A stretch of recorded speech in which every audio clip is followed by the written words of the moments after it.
Welcome to EdLeader with your host, Dr. Rob Jackson. Join Dr. Jackson for conversations and reflections on improving educational leadership from the classroom to the boardroom and beyond.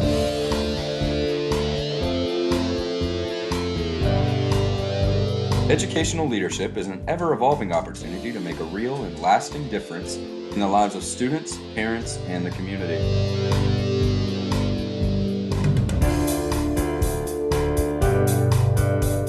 And now, here's your host, Dr. Rob Jackson.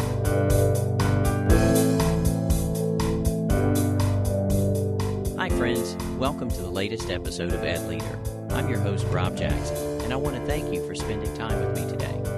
We are faced with unprecedented challenges. Charles Swindoll said that life is 10% what happens to you and 90% how you react to it. We did not ask for this challenge, but we are not going to lose faith in our collective ability to meet the needs of our students, as together we hold the chaos at bay and help our students, families, staff, and community navigate through this. As my friend Dr. Freddie Williamson says, leadership matters. I'm thankful that we have such dedicated and skilled ed leaders around the world who have stepped up in such big ways. If you have not, please take a moment to subscribe to the EdLeader podcast on your favorite podcast player. These conversations are by ed leaders for ed leaders. There is no money being made through this podcast. It's simply my way of giving back to a profession that has given so much to me.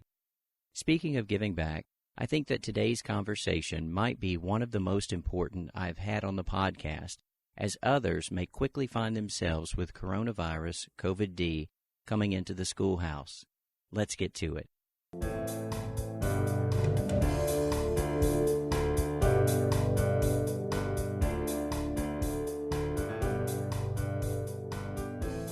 Within the past 3 days, 2 school systems became among the first in the state of North Carolina to have lab-confirmed cases of novel coronavirus, COVID-19, connected to the school.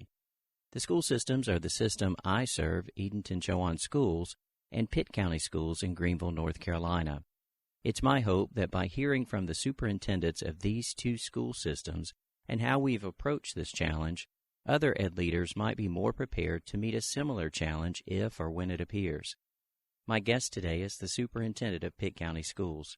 He is in his 16th year serving as a superintendent, having served in Pitt County Schools now for 7 years. He is a 3-time Regional Superintendent of the Year, a former principal, assistant principal, and math teacher. Just days ago, he learned that an employee in his school system had tested positive for coronavirus COVID-19. He has been gracious enough to sit down with me virtually to discuss how the system responded and how he is leading through this challenge. He is my colleague. He is my friend. He is Dr. Ethan Lenker.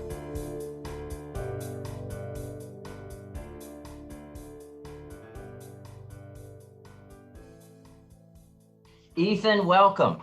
Thank you. Typically on an EdLeader episode, we hear this sound. You've got mail.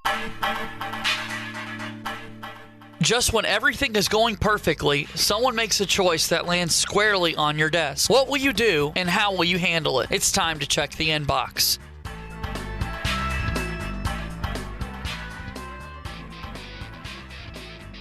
Ethan, there's the bell, but you know what? I am not giving you a hypothetical scenario. Everyone else gets a hypothetical scenario, but this week, my friend, your inbox went ding, ding, ding, your phone rang, and you had to face something that I'm sure you were hoping you wouldn't have to face. And similarly, I did as well. And so this episode is just 2 colleagues, 2 friends, and I'm very proud to call you my friend, Ethan, talking through all the things we've kind of worked through and how we've kind of approached that. But let's kind of back up to start. Coronavirus really came to the forefront sometime back. We began hearing about it. You're in Pitt County Schools, one of the larger school systems in our state. How did your school system first begin to prepare for the coronavirus, COVID-19, and what that might mean for Pitt County Schools? Well, I think the first thing we did, probably similar to most school districts and most businesses, is we started, the cleaning model and changing the way we clean our schools. This is, even while kids were still there, spending every night going through, doorknobs, door faces, phones, tabletops, student desktops, countertops in the office area. We're just spending most of the time doing that. And then, you said a lot of these conversations are hypothetical. I kind of wish ours was still. You and me too. Yeah. But we did that. I assume that was pretty similar to everybody. And then when they started canceling all the basketball games, and we started ramping that up even more. And then obviously when the governor closed schools, that's kind of what we, at that point you started cleaning everything you got. That's exactly right. Well, let's pause right there. So, probably the first big attention grabbing headline in all of this was when the NBA canceled their season or postponed their season. And it wasn't too long after that our state, North Carolina High School Athletic Association, suspended spring sports, and we would assume they may be closed for the rest of the season. But at least to start with, they suspended spring sports. How did you address that in Pitt County as you first heard no more spring sports? Well, for me, having a senior, my daughter was obviously, and all of her friends, she plays soccer, so she's playing right now or was playing. And, those kids have all taken that pretty hard. And, the first question, is it really over? Is it, really done? Are we going to get to play again? And, those times, we were still thinking maybe we get back. I'm not holding my breath for that one anymore. Right. And, so you really, Ethan, you had to address that both as superintendent with multiple high schools and some really strong athletic programs in your school system, and also as dad. I can only imagine what those conversations were like around the dinner table with your daughter approaching her senior season, or the senior season was underway, and suddenly she hears that it's been paused and may not resume. When it's your own family member who's losing something, obviously it hurts. We're still hopeful maybe we can get a little bit of a semblance of a couple games in. I know the students I've talked to are all like, what about our senior game or our senior, I was looking forward to the day being able to walk my daughter across the field. Right. The last home game, right? Absolutely. Senior Day is right. A huge tradition in our country, regardless of the sport. And as you know, I have 4 children, and being able to participate in Senior Day, that's a big deal. And even as an administrator, a high school principal and superintendent, being a part of Senior Day and senior activities, milestones as a child grows and moves along their life's journey. And so we certainly hope that we'll be able to get back and get as many of those in place as possible. And so I can only imagine, and I feel for you and every parent of a senior, whether that's high school senior or college senior. My baby's a college senior, and we're not sure. He's at the University of Tennessee, and we're not sure if he's going to have a graduation ceremony at this point. And so, better that we're safe. Certainly, we're not putting senior days ahead of safety, but it is something that our children are working through and living through. And Ethan, I was talking with a parent, and they shared with me, and I hadn't really thought about it, that our senior class, our high school senior class, they were born around 9/11. And they're graduated from high school with the coronavirus. So certainly I think the class of 2020 is going to be prepared for just about anything, don't you? That's for sure. They've seen it. They have seen it. Yeah. So sports were suspended, and then, as you alluded to just a little bit ago, our governor announced that we were going to close schools for 2 weeks, and we're still waiting to hear if that 2 weeks is going to be extended. I think most of us feel like it will be, and it's just a matter of time before it is. We don't know that yet, but he announced schools were going to be closed for 2 weeks. And so take us through that. How did you approach that in Pitt County schools? We took the 2 week closure as twofold. One, what will it look like after the 2 weeks? So we started talking about that. Then we also talked about, what were the kids going to do during that 2 weeks? We started right away with our staff the next day. I think the closure came on Saturday, I believe. Yes. We met on Sunday, planned how we were going to prepare meals for the kids, how we were going to prepare some sort of instructional activity, just for the students. So we got our teams together, and they started making packets and doing things. And and trying to put all these different things together for the students, which we were able to put together, and we got food delivered and been doing that all week.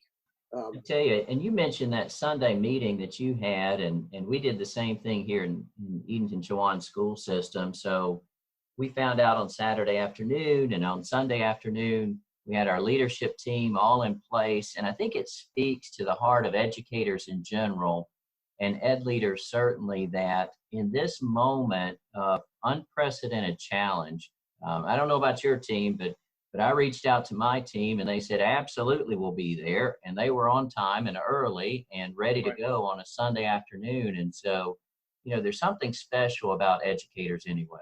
Well, that's what, always, when you have a problem, you want a group of teachers or principals in the room, because no matter what the problem is, they get through it. And that's what, like you just said, the educators are special people because of that. I mean, it's always about somebody else, and there's never no. You don't hear K-12 educators say we can't do this because of money, we can't do that because of money. Right. We'll figure out a way to get something to the kids, or whether it's instruction, whether it's food, whether it's just some sort of normalcy for the students. And that's what makes them special. Ethan, that'll preach. When there's an issue, we want to have educators in the room. And I tell you what, I think that's a life truism that many outside of education would do well to remember. If we get a teacher, group of teachers, principals in the room, ed leaders in the room, we're going to make sure something happens. And we may ask for resources, but when we're told no, we're still going to figure out how to do it if it's right for kids. And so I appreciate that. So in Pitt County, that Sunday afternoon, you got together, you had several challenges, really unprecedented challenges. We weren't set up, and prior to this, probably never thought about feeding our children when they weren't coming to school, never really thought about every child in the school system having to learn remotely. And so let's kind of take those one at a time. What was kind of the, in general, plan around meals and how you handled that? Well, I think a lot of people were planning ahead. I know our child nutrition director, they had already applied for waivers just in case something was going to pop up. They had seen it around the country. And I guess most of the state has, because we were able to start operating within a day. Because they had planned ahead and were just in case, right? Right. They were ready to go. So when we called we sent out the invite to the meeting at come at 12 o'clock. They all showed up. I mean, and again, like you said, they weren't late. They were on time and early. Right, and ready to do it. Right. This is what we got to do for kids. The first thing was, let's take care of their basic needs. Make sure we take care of that. And Gretchen Wilson, my child nutrition director, just stepped up immensely. After the first day or two, we got it rolling, but we're serving 11,000 meals a day. 11,000 meals a day, and that's amazing. Right. The first day was a little bit low, but the second day picked up, and obviously now by the end of the week, it's over 11,000 every day. So, to the point where we're like, okay, we don't have styrofoam trays to put them in anymore, right? Just like everybody else. So I can only imagine. Right. The rest of the team came through, and I don't know where they got it, but that's what makes Pitt County and Greenville special. We got local restaurants when they were still open and doing that, but when they closed down, and they gave us part of their takeout trays. Oh, that's wonderful. So we got 10 or 20,000 trays from the restaurants here in Greenville to keep things going. That's absolutely amazing. And we've seen the community and the business community really step up in great ways and really reach out to offer to help with meals and meal deliveries. How are you doing your meals? Are you pickups, deliveries? How are you doing yours in Pitt County? We're doing a combo. The first day was all pickup. By the second day, we had the routes mapped out. We ended up shutting down some schools and used those schools just to cook meals and deliver from. And actually, next week we're going to do only delivery. Okay. We'll be able to shut down and just go to different sites around the county. Mm-hmm. We won't breakfast and lunch will all be at the same time. Right. So we'll have all that ready to go. I assume most school systems are doing something very similar. Right. But right. Just find where the kids are and take them to where the kids are. There you go. It's also the big thing is you want to find jobs for people. Right now, with the direction from the state, we need people to work if we can. And we're not having any trouble finding people to volunteer to help out. See, and that's the thing, and you're exactly right. That piece about those who can work remotely, having that opportunity, and that's wonderful, and we're happy about that. But there's some who just can't work remotely. If I'm a custodian, I can't clean the building from my living room, and so Correct. Being able to have some flexibility around that certainly has been wonderful. here we're doing a similar thing. We are using our yellow buses to deliver meals, and then we're delivering grab and go meals, and then have a hot lunch available for pickup at our middle school and high school, in a small school system.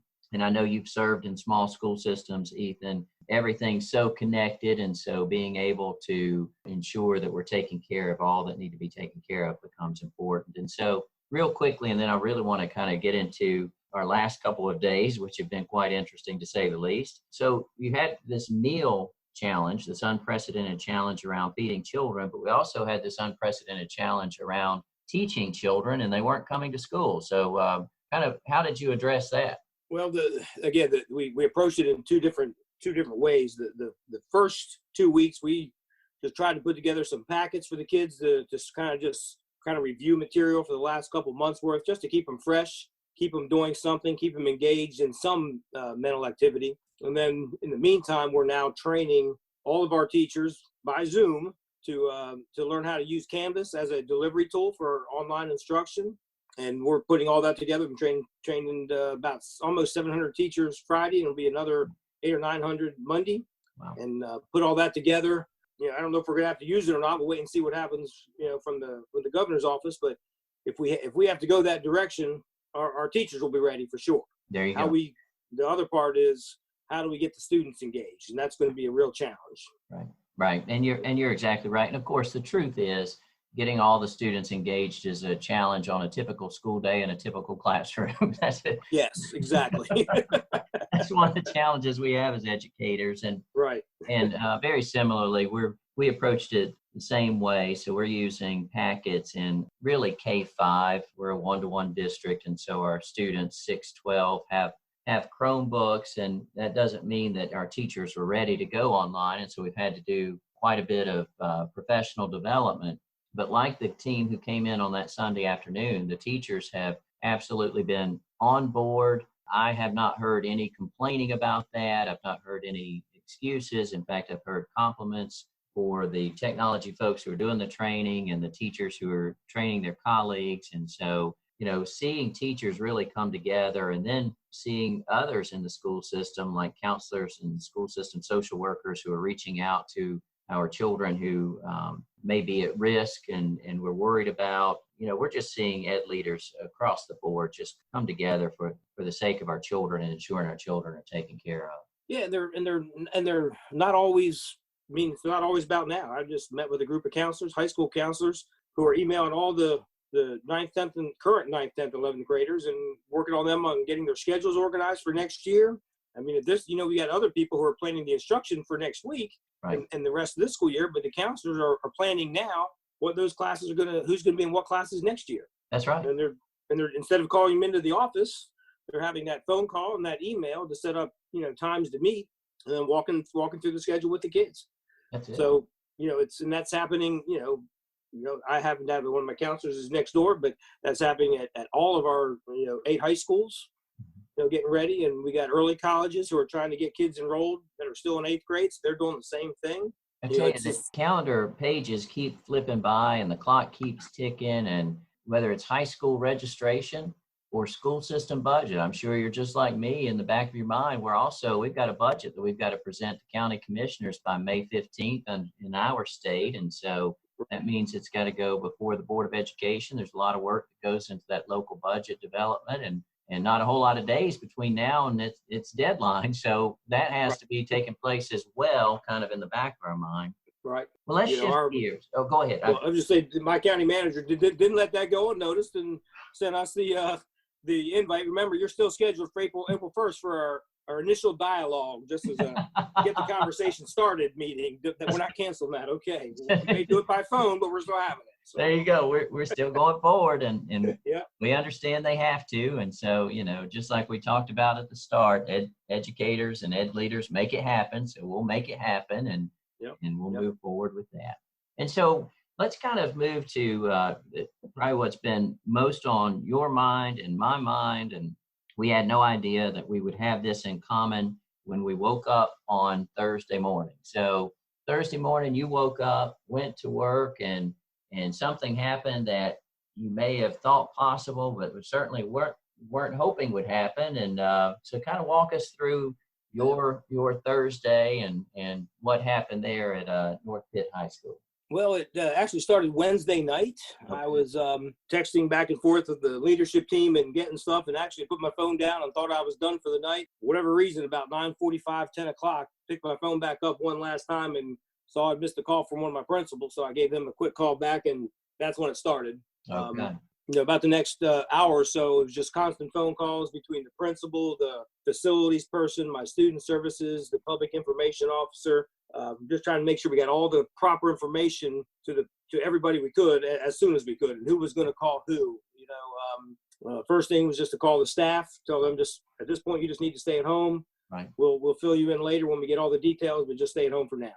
So they didn't come in the next day, and of course that creates the rumor mill. So we obviously had to address that early on Tuesday, but so we dealt with that. My first phone call was to our local health department and had a conversation to make sure we were doing everything right we were supposed to do. That's right. As far as, cleaning the building, shutting the building down. And if you follow the guidelines, you shut your building down for 24 hours, then you clean it, then you shut it down, and you're good to go. The building will open up Monday. We're actually letting the staff stay home again. Obviously, just out of, I understand the angst that people have, certainly understand the angst and the uncertainty of what's going on. Right. So we're certainly letting people do what they need to do to make sure they feel okay. Right. But that first day was really just trying to make sure we spent the first couple hours the next morning working with the health department, working with our facility services team, make sure they had all the right information, multiple conversations with our health department on how to address this, what he was going to release and when. And so we wanted to release our statement about the exact same time, which was early that morning, just so people knew, because, when you shut one building down, people notice.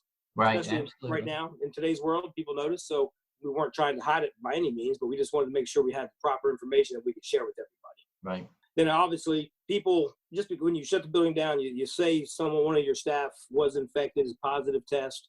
The fact that it was the first positive test in Pitt County added a lot more attention to it, I think. Maybe they always will have a lot of attention, probably all deserve it, but being the first added lots of attention. Absolutely. So again, we just really tried to make sure we were upfront and honest about what we were doing and why we were doing it, and trying to obviously protect the individual's privacy as much as we could. Pitt County may be large, but still pretty small. That's right. So, but that's kind of how we handled that first morning. So, Ethan, you and I have many friends and colleagues in the superintendency in the state and beyond, and we would hope none would have to deal with the situation. I had a similar situation. We'll talk about that in a few minutes, but you shared a couple of things right off as you were describing, beginning to deal with the notification that you had a staff member who had tested positive for the coronavirus, COVID-19, and you said it was important to be upfront and honest. And certainly, I absolutely agree that need for transparency, and we've got to weigh it against an employee's HIPAA rights, and we understand that as well. As you were first approaching that, perhaps even first approaching that first press release, what were kind of the things that were going through your mind? What were you weighing out? Just kind of open up for us a little bit for a superintendent who may not have, or an ed leader who may not have experienced it. The things you think about is, in this case, that individual had been out of school for about 9 days. Okay. So that actually was helpful in the process, because you would think by then, if anyone else had gotten the virus, that they might have already been showing symptoms. We haven't heard of anybody yet, but obviously you're thinking, okay, were there IEP meetings? Were there staff meetings? Were there, whatever else going on in the school? There's lots of meetings going on all the time. Who else was involved? How many kids were in contact? What about the kids who might have been with this individual on a weekend? Things of that nature. How wide did that spread? So we did spend a lot of time with the health department, discussing those kind of issues. I'm trying to track down and make sure everyone knew that needed to know the individual's name and who they were with and how that worked out. Then also, how do you control and the part, you say that and you get your first test, then you're like, okay, the next emails you get are from the employees who say, I was with or at that school every day that week. Right. What do I need to do? Right. So those are the things that you hear a lot. saw a lot of emails talking about that on Tuesday, and a lot of phone calls back and forth to different people. So again, you use your best resources. That's your health department, your CDC, the NCDHHS, just trying to make sure you're giving the best information you can to everybody, and just telling them if you're not comfortable, stay where you are and just stay home. That's right. Right. That's right. That's exactly right. And there's powerful truisms there, just in that thought about, regardless of the situation, and this was a novel situation, a brand new situation. We certainly didn't talk in graduate school about how to handle coronavirus or pandemic virus. And, you and I have been in our careers about the same amount of time. You've certainly been a superintendent longer than I have, but, it's not something we talked about back in the day, but we were prepared in terms of our core values and the importance of our integrity. And so being upfront, being honest, sharing what we can share, being empathetic with staff members and helping them feel comfortable about the things they need to do becomes really important. And so just really quickly to kind of parallel your story. And so you mentioned Wednesday night, 9:45 or so, returning this call to a principal, and you find out that a staff member had tested positive for coronavirus, COVID-19. And so for me, Thursday, almost at the end of the workday, just after 4:30, I was hoping to leave the office a couple of minutes early because it was a beautiful day and I was going to go spend some time with my lovely wife. And my phone rang, and it was a principal and a school nurse on the line together. And in our case, a teacher's spouse had tested positive for coronavirus. And in this case, it was the first person in all of northeastern North Carolina. Pitt County's right in kind of the edge of northeastern North Carolina, so perhaps you have that claim to fame. But at least in the Albemarle region, we've had no one. And we began to ask the questions. And just like you, I had multiple conversations with our health director and have had many since, and began to work through, what do we share? When do we share? How do we share? And really kept coming back to, for myself, that just feeling of, we've got to be as open and as upfront as possible. We cannot allow the community to lose faith in our school system in the middle of a pandemic when there's so much chaos reigning anyway. Right.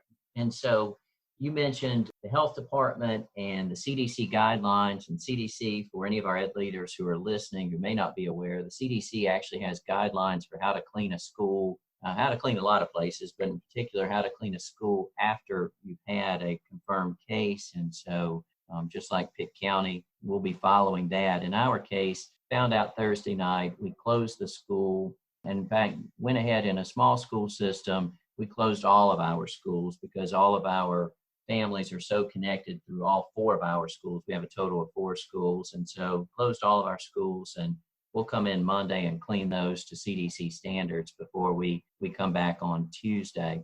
And so, Ethan, you mentioned all of those emails about the questions you received, and I'm sure you received some questions from parents. So in your case, what contact, if any, did you have with students who may have been around that teacher? And then I'll kind of share from what happened here. What we did have was some of the kids who were actually on the weekend trip with that employee. They were calling us to tell us who they were. And that was like a school trip. That was a school trip. Yeah. It was a church youth group type of trip. Okay. So they called and said, by the way, my son or my daughter was on that trip as well. Just want you to know where that they were there. And we had lots of those, and principals were calling me saying, by the way, now obviously all those students were called before any of us went public, by the individual, but they did the right thing. They called us, and so we would know, and it actually helped the local health department keep an idea of who needs to be looked at or who needs to be tested, maybe.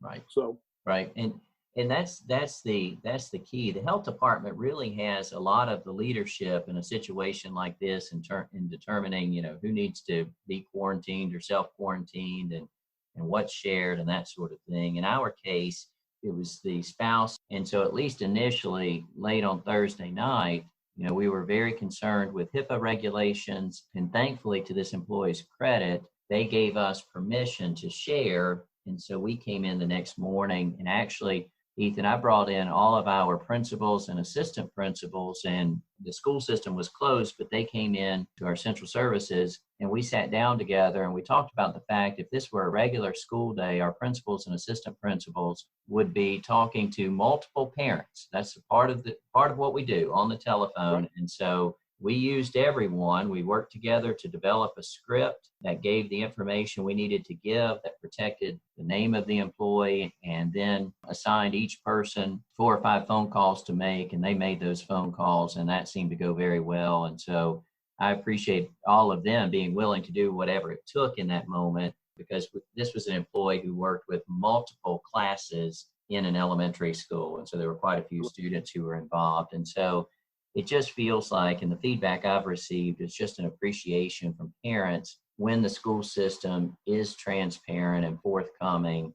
I just think that is one of those things that we just have to stand upon in a crisis situation. If we hold to our core values, typically make good decisions. Yes, I think I agree. And, what we've seen a lot of in the last 2 weeks is parents reaching out to teachers and just saying, thanks for, the packets, thanks for the helping feed the kids. And I think what you've seen teachers do on their own without being told, teachers are going to YouTube and reading books to kids and working out problems and just, here it is, go ahead and work this out or read a book. And, it's, we have schools now with their own YouTube pages that share all this kind of stuff. The Pitt County community is amazing. One of the local TV stations offered us free airtime. We could do lessons on TV.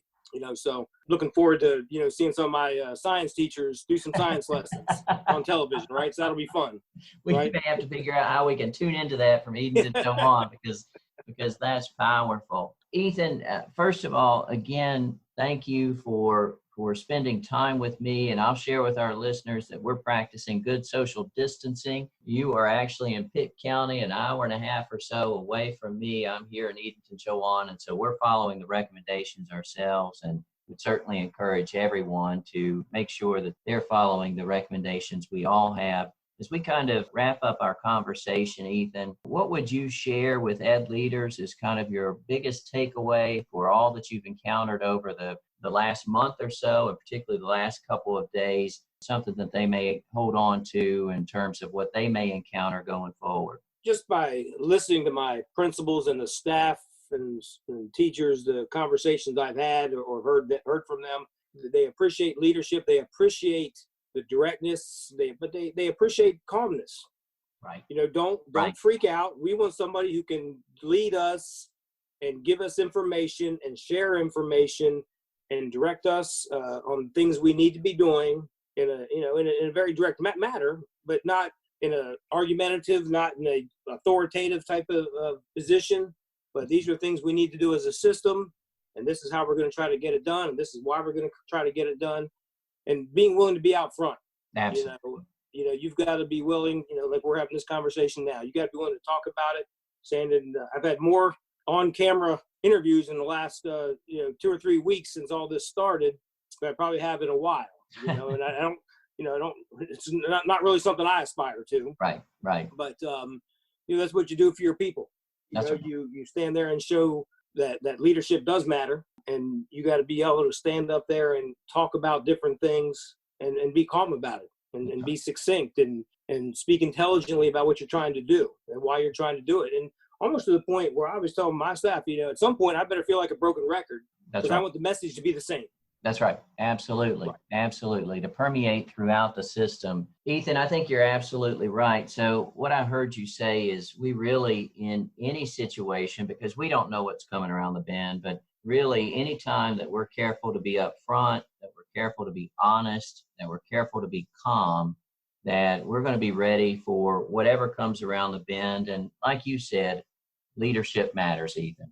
I agree. Yeah, doesn't matter what situation it is, but people notice. Absolutely. Well, Ethan, as I've shared with many people, I'm quite fortunate to serve in the same region as you serve. I'm finishing up my 6th year, and I know you've got 16 years plus under your belt. And I just want to take every chance I have to say thank you to you for speaking into my life, for giving me just absolutely stellar advice, regardless of what came up. And the one thing we didn't mention was that on Thursday afternoon, when this broke in Edenton-Chowan schools, as I began my steps and I talked to the regional health director, the local hospital, and others, one of the most important text messages I sent was to Dr. Ethan Lenker. And I said, Ethan, do you have a second so I can talk to you? I have a similar situation.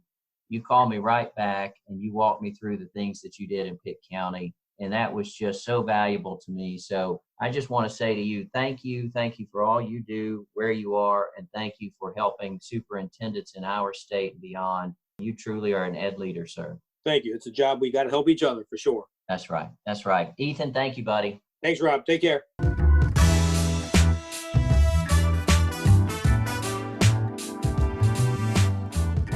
It is amazing how quickly things can and do change.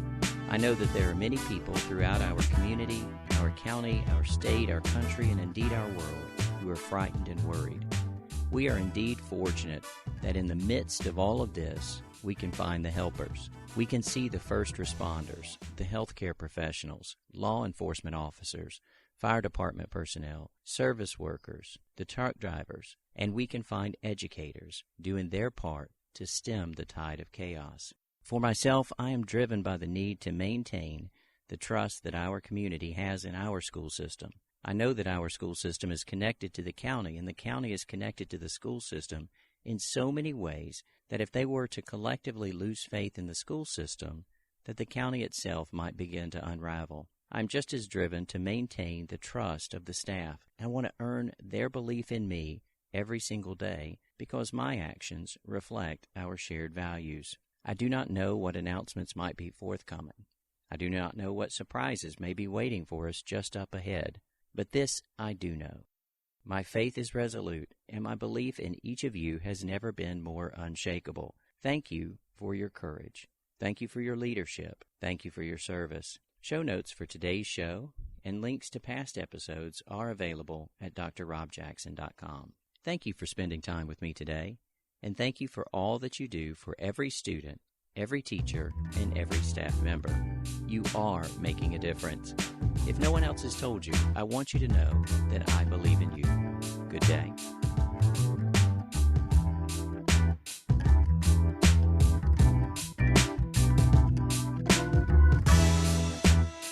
Thank you for listening to the EdLeader podcast. Please subscribe to the podcast and consider leaving a review with 5 stars on Apple Podcasts so that we may continue to grow the EdLeader community. We hope that you have enjoyed your time with Dr. Jackson. Until next time.